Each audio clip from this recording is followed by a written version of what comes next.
Hi, I'm Erik Jones, and you're listening to Verse by Verse. In today's episode, we're going to look at a verse nestled in the middle of Jesus' most famous message, the Sermon on the Mount.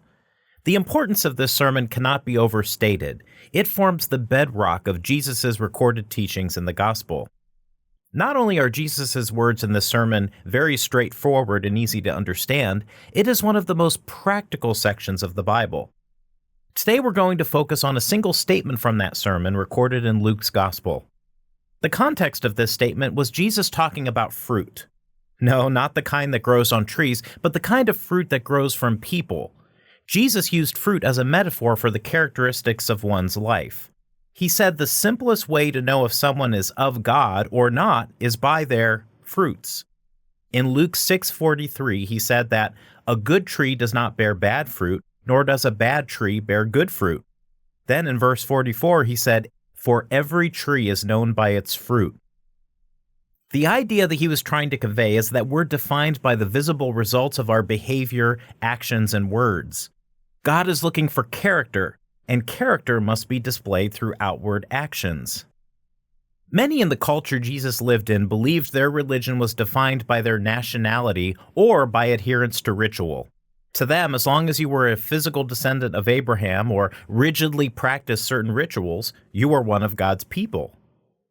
And even today, similar ideas characterize the religious world. Some see Christianity as mainly a profession. If you profess faith and belief in Jesus and generally don't do terrible things, one is seen as a Christian. But Jesus taught a very different version of Christianity. When he talked about fruits, he was saying that how we live, speak, and behave are very important. It's not enough to just trace your lineage to a certain man, to rigidly perform rituals, or just to say you believe in Jesus. Christianity is displayed in the way we live every day, how we speak, how we treat others, how we interact with God, what we believe, and how those beliefs impact our conduct. Jesus then underscored this point in Luke 6, verse 46, which is our verse of focus today. Let's read it. He asked, "But why do you call me Lord, Lord, and not do the things which I say?" Jesus encountered many people throughout his ministry who loved to hear him teach and who loved to flock to see him perform a miracle. Many of these people probably flattered him with praise and called him their Lord and Rabbi. However, despite using his name, they continued living as they always had lived. They liked and believed in Jesus, but they didn't let his teachings impact their life. When he asked this rhetorical question, he was essentially saying, it doesn't matter how much you believe in me or what you call me. Yes, he was and is the Lord. Believing that is essential.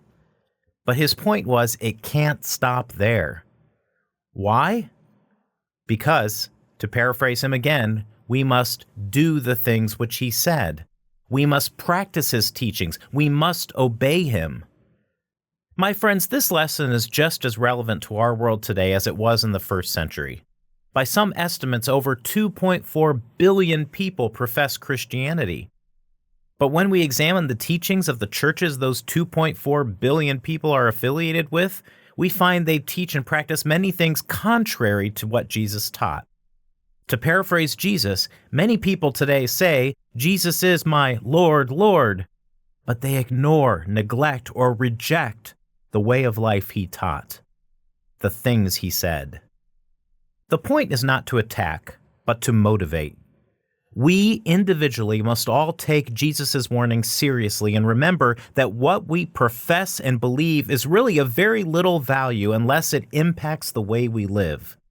Yes, we must believe in him and we must call him Lord. He is the Lord, absolutely, 100%.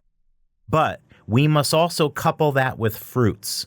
We must not just believe in him, but we must also believe him. And if we truly believe him, we'll strive with all of our might to do the things that he said. Verse by Verse is a companion podcast to the Daily Bible Verse blog, which you can find on the Life, Hope, and Truth Learning Center. Check out the show notes for more.